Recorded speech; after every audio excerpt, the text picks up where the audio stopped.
Canal Cyber Contos apresenta A Guerra dos Mundos, de H.G. Wells. Capítulo 13. Como encontrei o padre.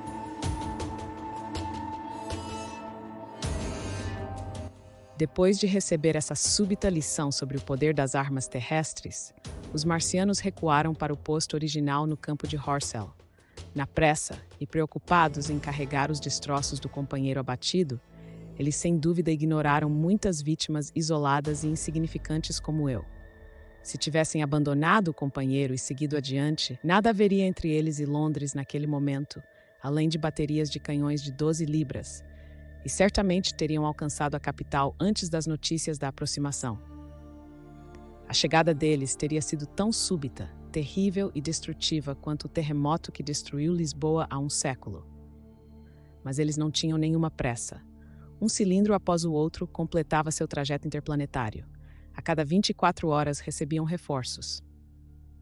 E enquanto isso, as autoridades navais e militares, agora plenamente cientes do tremendo poder de seus adversários, trabalhavam com furiosa energia.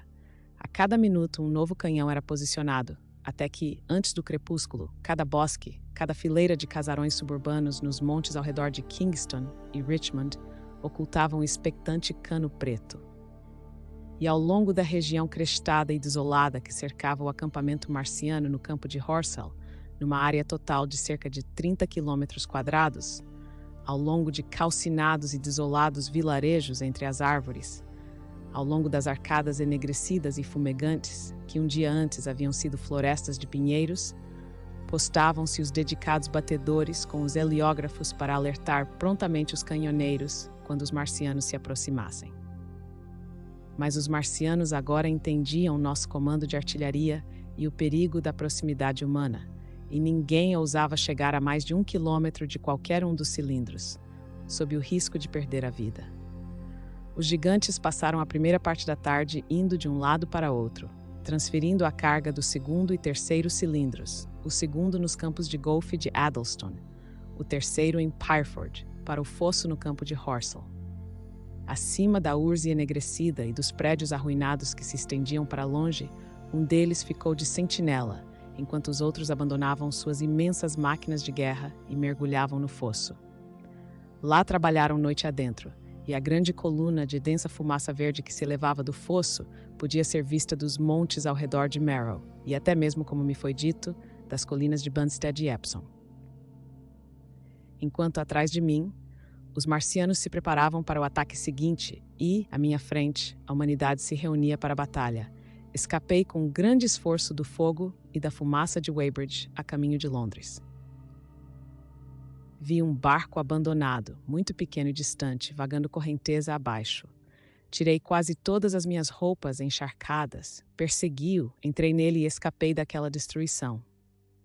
Não havia remos no barco, mas consegui impulsioná-lo até onde minhas mãos queimadas permitiam, rio abaixo em direção a Halliford e Walton, avançando monotonamente e olhando para trás o tempo todo, como é compreensível. Segui o rio, pois achei que a água me daria a melhor chance de escapar se os gigantes retornassem. A água quente, produzida pela queda do marciano, descia o rio a meu lado, de modo que durante mais de 1 quilômetro vi pouco das margens.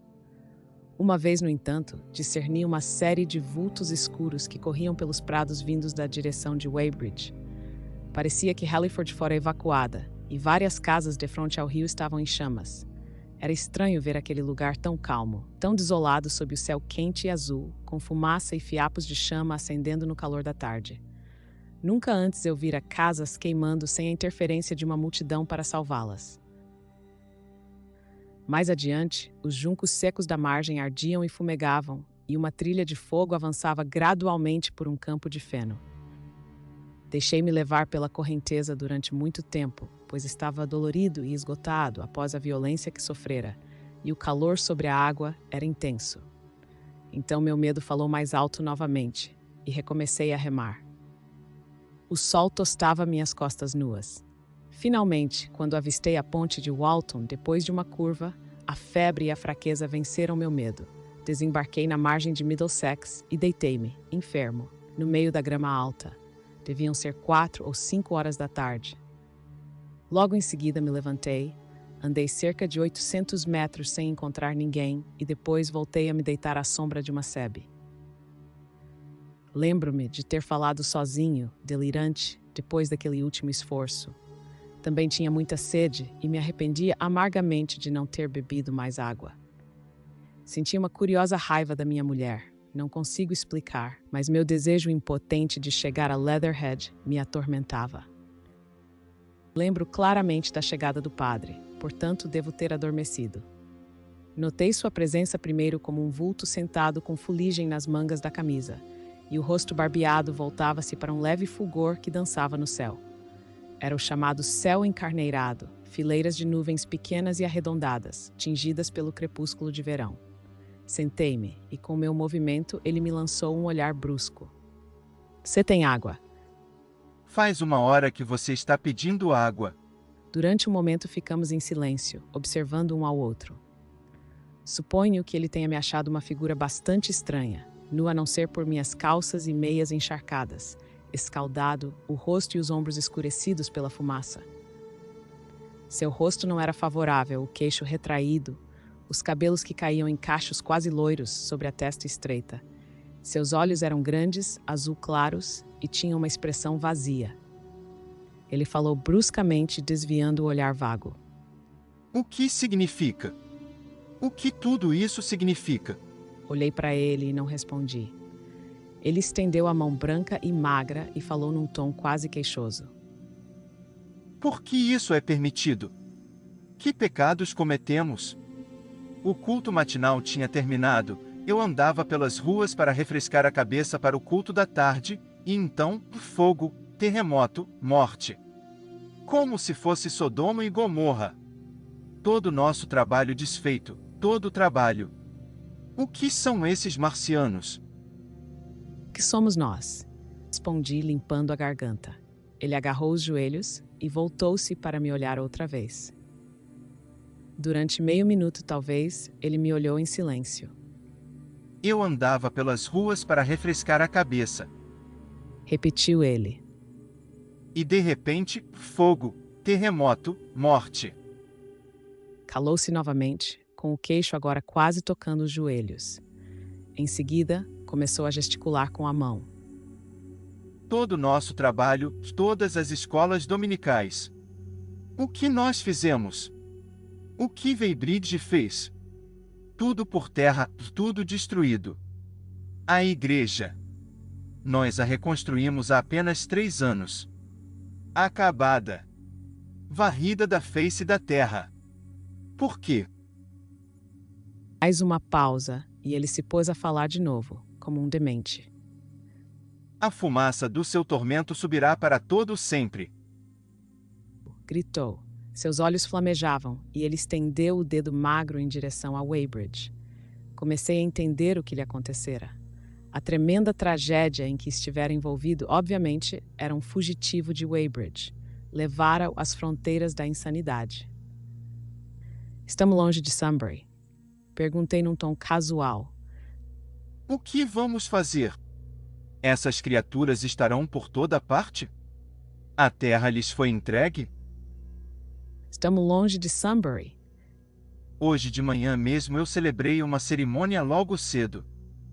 As coisas mudaram, disse eu, calmamente. Precisa manter a cabeça no lugar. Ainda há esperança. Esperança. Há muita esperança, apesar de toda essa destruição. Comecei a explicar-lhe minha visão sobre a situação. Ele me ouviu no começo, mas enquanto eu prosseguia, o nascente interesse em seus olhos deu lugar ao mesmo olhar fixo e perdido, que se desviou de mim. Este deve ser o começo do fim, disse ele, interrompendo-me. Do fim, o terrível e grandioso dia do Senhor, quando os homens pedirão às montanhas e às rochas que caiam sobre eles para ocultá-los do olhar do Senhor sentado em seu trono. Comecei a entender seu estado. Desisti de expor-lhe meu raciocínio e, erguendo-me penosamente, coloquei a mão em seu ombro. Seja homem. Está enlouquecendo de medo. De que adianta a religião se ela desmorona diante da calamidade? Pense no que terremotos e enchentes, guerras e vulcões já fizeram antes à humanidade. Achou que Deus havia isentado Weybridge? Ele não é um corretor de seguros, homem. Mas como poderemos escapar? Perguntou subitamente. Eles são invulneráveis, são impiedosos. Nem uma coisa, nem talvez a outra, respondi. E quanto mais poderosos forem, mais lúcidos e cautelosos devemos ser. Um deles foi morto lá atrás, não faz 3 horas. Morto. Mo, olhando ao redor. Como os ministros de Deus podem ser mortos? Eu vi acontecer. Tivemos a sorte de acertar em cheio, disse eu. E foi tudo. O que é aquele brilho no céu? Ele perguntou abruptamente. Eu lhe expliquei que era o heliógrafo, sinalizando era o sinal da ajuda e do empenho humanos. Estamos no meio da batalha, por mais calmo que tudo pareça. Aquele brilho no céu indica que a tempestade se aproxima. Mais além, os marcianos se preparam, e na direção de Londres, onde aqueles montes se erguem sobre Richmond e Kingston, e as árvores dão cobertura, baluartes de terra estão sendo erguidos, e canhões instalados. Em breve, os marcianos virão por este caminho de novo. Enquanto eu falava, ele se ergueu de um salto e me calou com um gesto. Ouça. Além dos montes baixos do outro lado do rio, ouvimos o eco de canhões distantes e gritos remotos e estranhos. Depois, tudo ficou em silêncio. Um besouro passou zumbindo por cima da sebe. No céu, a oeste, a lua crescente erguia-se, pálida e indistinta, entre a fumaça de Weybridge e Shepperton e o esplendor sereno e cálido do pôr do sol. É melhor seguirmos por este caminho em direção ao norte. Curta o vídeo e inscreva-se no canal.